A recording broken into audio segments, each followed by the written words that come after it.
नमस्कार मंडळी, रक्षाबंधन स्पेशल आज आपण स्वादिष्ट अशा मिठाई तयार करणार आहोत। तेही गॅस न पेटवता इन्स्टंट अशी ही 10 ते 15 मिनिटात तयार होणारी मिठाई आहे। चला तर लगेचच रेसिपीला सुरुवात करूया। सुरुवातीला इथे आपल्याला मिक्सरच्या भांड्यामध्ये अर्धा कप साखर घ्यायची आहे। ह्यामध्ये आपल्याला पाव कप काजू घ्यायचे आहेत। काजू ऐवजी तुम्ही इतर कोणतेही ड्रायफ्रुट्स वापरू शकता।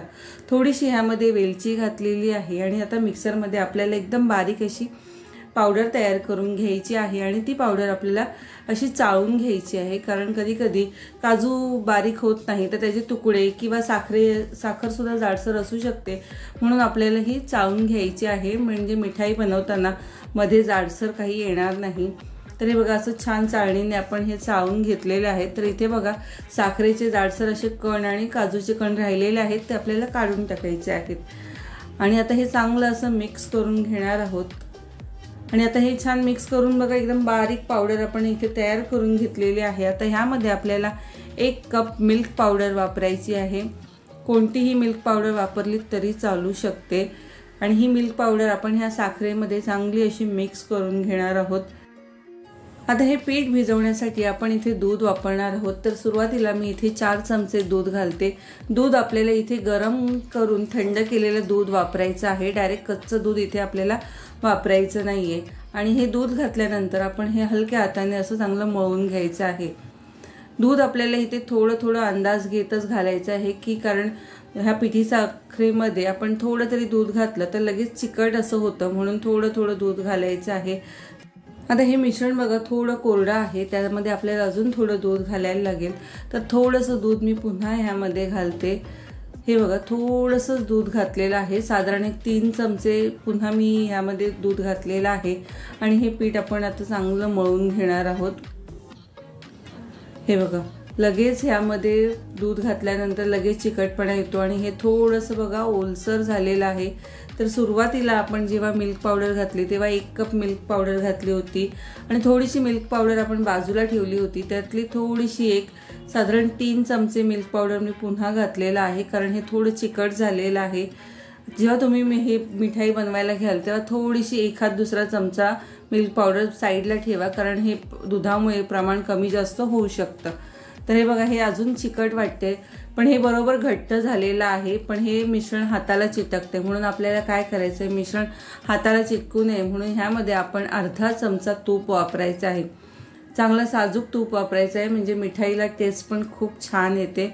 आणि हे बघा आता हे आपण चांगलं तूप लावून हे मळून घेणार आहोत, म्हणजे मिश्रण हाताला अजिबात चिटकणार नाही आणि घट्टसर आपल्याला इथे याचा गोळा करून घ्यायचा आहे। तर हे बघा बरोबर आता मस्त घट्ट असा गोळा तयार झालेला आहे। छान मळून काढायचा आहे आपल्याला। 2 ते 3 मिनिटं आपण हाताने चांगलं त्याला सॉफ्ट करून घेणार आहोत आणि हे बघा छान असं मस्त सॉफ्ट झालेलं आहे, म्हणजे एकजीव होतं सगळं। आता ह्या तयार केलेल्या पिठाचे आपल्याला 2 असे वेगवेगळे गोळे बनवून घ्यायचे आहेत। आपण 2 वेगवेगळ्या प्रकारच्या मिठाई इथे तयार करणार आहोत। तर एका सुरुवातीला आता आपण काजू कतली तयार करून घेऊया। तर असा एक पिठाचा गोळा घेतलेला आहे आणि ह्याला आपण लाटून आता आकार देणार आहोत। चौकोनी आकारामध्ये आपल्याला लाटायचं आहे। तर पोळीपाट्याला आपण थोडंसं तूप लावून घ्यायचं, म्हणजे पोळीपाट्याला हे पीठ चिटकत नाही आणि लगेच लाटलं सुद्धा जातं। तर हे बघा जाडसर इथे आता आपल्याला चौकोनी आकारामध्ये ही पोळी लाटून घ्यायची आहे। आता चौकोनी आपण ही सुरीने ह्याचा आकार असा चौकोनी करून घेणार आहोत। एकसारखं लाटून घ्यायचं आहे आणि खाली अशी प्लास्टिकची शीट किंवा बटर पेपरवर तुम्ही ही लाटू शकता, म्हणजे खाली अजिबात चिटकत नाही, अलगद आपल्याला काजू कतली अशी काढता येते। आता हे बघा छान आपण चौकोनी करून घेतलेला आहे आणि छान जाडसर सुद्धा आहे। तर ह्यावरती आता आपल्याला चांदीचा वर्क लावून घ्यायचा आहे। मार्केटमध्ये चौकोनी आकारामध्ये सुद्धा चांदीचा वर्क मिळतो, पण माझ्याकडे हे डबीमधलं चांदीचं वर्क होतं, त्यामुळे मी ते तसं तुकड्यांमध्ये होतं त्यामुळे ते असे लावून घेते।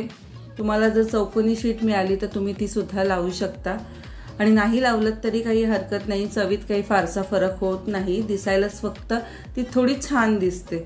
आणि हे बघा सगळीकडे आता मी हे वर्क लावून घेतलेलं आहे। तर आता एका आकारात आपल्याला काजू कतली कट करायची आहे, म्हणून इथे मी पट्टी घेतलेली आहे आणि पट्टीने आता ही काजू कतली कट करून घेते। सुरुवातीला उभ्या अशा लाईन्स करून घ्यायच्या आहेत आणि नंतर आपल्याला तिरक्या अशा लाईन करायच्या आहेत, म्हणजे इथे काजू कतलीचा छान असा आकार तयार होतो।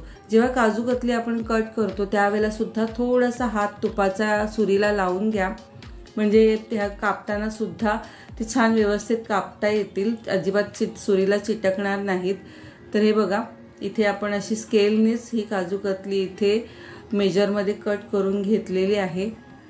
सुंदर इथे काजू कतली ही तयार होते आणि चवीला सुद्धा खूप छान होते आणि सगळ्यात महत्त्वाचं म्हणजे झटपट तयार होणारे ही मिठाई आहे। बघा, इथे आपली ही काजू कतली कट झालेली आहे। थोडीशी अजून आपण ही अशी फॅन खाली थोडी ठेवली ना तर ती छान थोडी कडक होते, म्हणजे आता ही जरा थोडी सॉफ्ट आहे, पण थोडं आपण अशी ठेवली हवेखाली तर छान ड्राय होतात आणि मस्त इथे ही काजू कतली चवीला सुद्धा तयार लागते। तर इथे आपली ही मस्त इन्स्टंट अशी काजू कतली तयार झालेली आहे। तुम्हाला ही रेसिपी कशी वाटली व्हिडिओमध्ये मला नक्की कमेंट करून सांगा आणि या रक्षाबंधनला तुम्ही सुद्धा नक्की बनवा। तर इथे काजू कतली तर आपली तयार झालेली आहे। तर आता आपण दुसरा मिठाईचा प्रकार बनवणार आहोत। तर आता आपण जी काजू कतली कट करून घेतलेली आहे त्याचे साईडच्या ज्या कडा असतात त्या कड्यांचं मी असं एक रोल बनवून घेतलेला आहे। हा बघा, इथे असं गोल आकार ते पीठ पुन्हा हाताने किंवा असं मळून घ्यायचं आणि त्याचा एक रोल तयार करायचा आणि त्याचा रोल इथे आपण कट करू शकता। या रोलमध्ये जर तुम्हाला आवडत असेल तर तुम्ही थोडे ड्रायफ्रूट्सचे तुकडे टाकून सुद्धा करू शकता आणि ह्याला वरती सुद्धा मी थोडंसं वरखं लावून घेते, म्हणजे थोडं अट्रॅक्टिव्ह असं दिसायला छान असं हा काजू रोल इथे तयार होईल। आणि जर तुम्हाला हा पेढ्याच्या आकारामध्ये करायचा असेल तर पेढ्याच्या आकारामध्ये सुद्धा किंवा बर्फीच्या आकारामध्ये तुम्हाला जसं आवडेल त्या आकारामध्ये तुम्ही हे इथे रोल करू शकता किंवा पेढा करू शकता। तर हे सुरीने मी असे कट करून घेते आणि इथे मस्त इन्स्टंट आपलं काजू रोल सुद्धा तयार झालेला आहे। प्लेटमध्ये काढून घेते। चला, तर आता तिसरा प्रकार आपण तयार करणार आहोत। यामध्ये आपण रोलमध्ये जसं पेढे कट केलेले असतात तसे आपण इथे हे रोलमध्ये पेढे कट करून घेणार आहोत। तर इथे 3 भाग आधी मी करून घेतलेले आहेत। एक मोठा गोळा आपल्याला साईडला करायचा आहे आणि 2 छोटे छोटे असे गोळे करून घ्यायचे आहेत। त्यामध्ये मी थोडंसं फूड कलर टाकते, पिंक कलर टाकते, तुमच्या आवडीप्रमाणे कोणतेही कलर तुम्ही वापरू शकता। आता हे लिक्विड आपले फूड कलर आहेत, तुम्ही जेल कलर सुद्धा वापरू शकता। तर लिक्विड कलर आहेत त्यामुळे ते थोडेसे पातळ असतात आणि लिक्विडी असतात बघा, त्यामुळे आपल्याला ह्यामध्ये अजून थोडंसं कलर टाकावा लागेल आणि छान पिंक कलर आपल्याला येईपर्यंत आपण हे चांगलं हातावर असं चांगलं मळून घ्यायचं आहे। थोडंसं फूड कलर पुन्हा टाकलेला आहे आणि छान असं सॉफ्ट आपण हे पुन्हा करून घेणार आहोत। तर आता इथे आपला पिंक कलरचा गोळा तयार झालेला आहे। तर आता आपण ग्रीन कलरचा गोळा सुद्धा असंच फूड कलर घालून हातावर चांगलं मळून घ्यायचं आहे, छान रंग ह्याला पण येतो। आणि हे बघा, इथे आता आपला ग्रीन कलरचा गोळा सुद्धा तयार झालेला आहे। तर हे 2 गोळे आपण साईडला ठेवायचे आहेत आणि सुरुवातीला पिंक कलरचा जो गोळा आपण बनवला होता त्याची अशी छोटी अशी पोळी लाटून घ्यायची आहे आपल्याला। हे बघा, थोडी पातळ अशी पोळी लाटून घ्यायची आहे आणि यावरती आता आपल्याला आपल्या आवडीप्रमाणे आतमध्ये आपण स्टफिंग भरायची आहे। तर मी थोडेसे ड्रायफ्रूट्स यावरती घालते, काजू बदाम पिस्त्याचे काप करून यावरती घातलेले आहेत आणि थोडेसे गुलाबाच्या पाकळ्या सुद्धा घातलेल्या आहेत, म्हणजे दिसायला खूप छान दिसतात। आणि ह्याचा आपल्याला असं गोल आकार रोल तयार करून घ्यायचा आहे, म्हणजे आतमध्ये मिठाईच्या आतमध्ये छान असं हे स्टफिंग लागतं चवीला सुद्धा। तर हे बघा, हे थोडंसं हाताने आपण थोडंसं लांब रोल तयार करून घेऊया आणि हा इथे आपला एक रोल तयार झालेला आहे। तो आता आपण हा रोल तयार केलेला बाजूला ठेवूया आणि ग्रीन कलरची सुद्धा अशीच आपण पोळी इथे लाटून घेणार आहोत।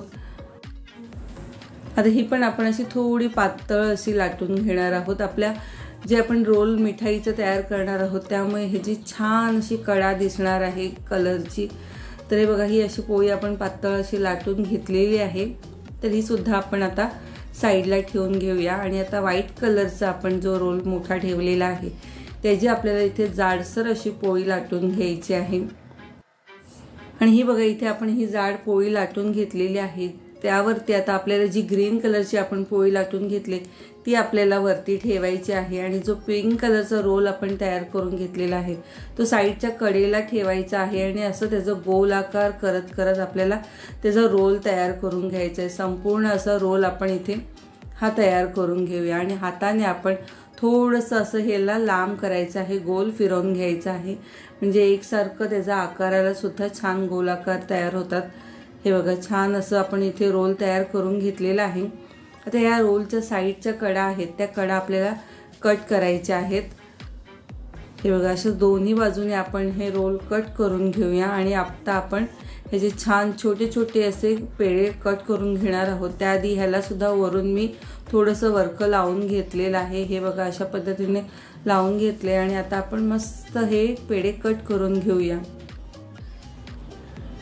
हे बघा मस्त आतलं स्टफिंग सुद्धा छान दिसते आणि कलर सुद्धा शेड खूप छान आलेली आहे आणि इन्स्टंट आपली इथे मस्त हा रोल सुद्धा पेढ्याचा रोल तयार झालेला आहे।